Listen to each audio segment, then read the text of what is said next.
The evening looked perfect from the outside. Soft yellow lights decorated the garden of my father-in-law's house. Tables were arranged neatly, covered with white cloths and flowers. Music played quietly in the background while guests laughed and talked.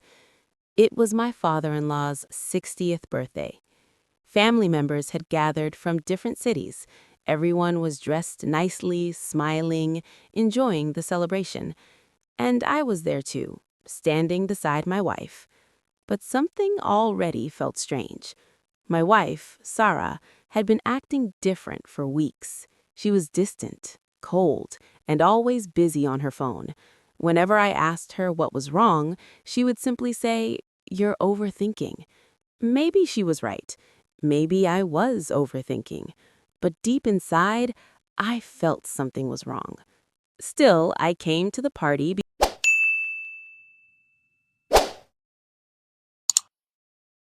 because family events were important to her father. He had always respected me and treated me like a son. I didn't want to miss his special day. Guests were slowly taking their seats for dinner when Sarah suddenly said something strange. "You can sit somewhere else tonight," she said casually. I looked at her, confused. "What do you mean?" "That seat beside me, someone else will sit there." Her words didn't make sense. "That's my seat. I always sit there."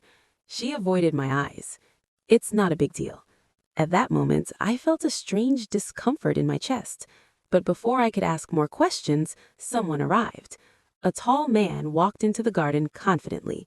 He wore an expensive black suit and smiled as if he already knew everyone. And the moment Sarah saw him, her face lit up. She stood up immediately and walked toward him. My heart started beating faster. I watched as she hugged him warmly, too warmly. Then she brought him to the dinner table. "This is Daniel," she said proudly. Some relatives greeted him politely, though many looked confused. I was confused too. Sarah pulled the chair beside her. My chair. "Sit here," she told him. Daniel looked at me for a moment, then slowly sat down, in my seat. For a few seconds, the entire table went silent. No one said anything. Not Sarah, not Daniel, not even her family. And I was standing there, like a stranger at my own wife's table.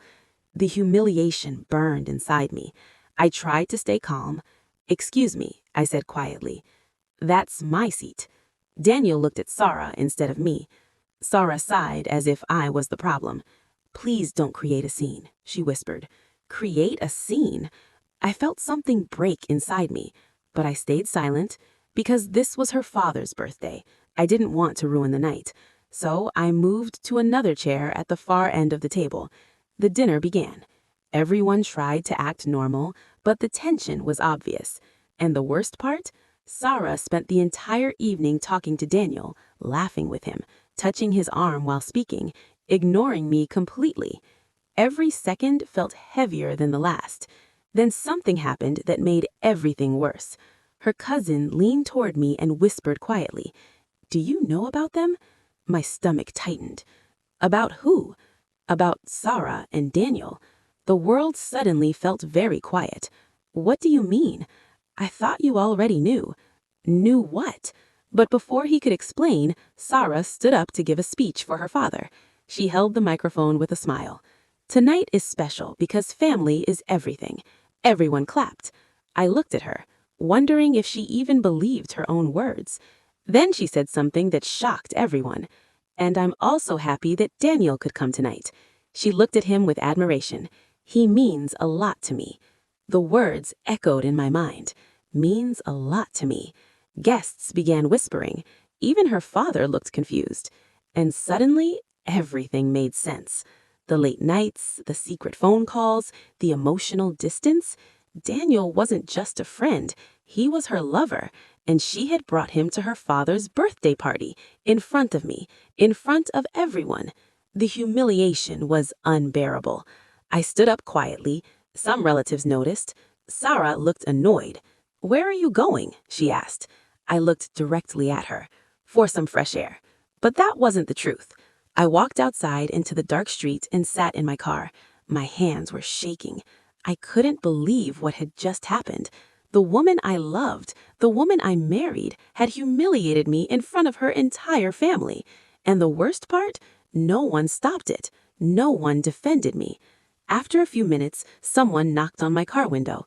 It was my father-in-law. He looked serious. "Can we talk?" he asked. We walked to a quiet corner near the garden. "I'm sorry," he said quietly. I looked at him in surprise. "You didn't know?" I asked. He shook his head slowly. "No, I didn't." His face looked disappointed.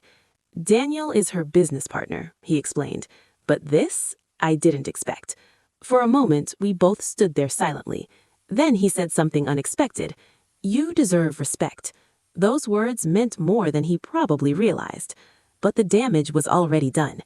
Inside the house, the party continued. Laughter, music, celebration. But for me, the marriage was already over. I went back inside one last time. Sarah looked irritated when she saw me. "You're overreacting," she said quietly. I looked at Daniel sitting in my seat. Then I looked at her. "No," I said calmly. "I finally understand everything." She rolled her eyes. "Don't make this dramatic." But it wasn't drama. It was truth. I placed my wedding ring right between her and Daniel. This seat was never the problem. The respect was. And with that, I walked away. Some guests gasped. Others stayed silent. But I didn't look back. Because sometimes the most powerful thing you can do is leave. And that night, I finally did.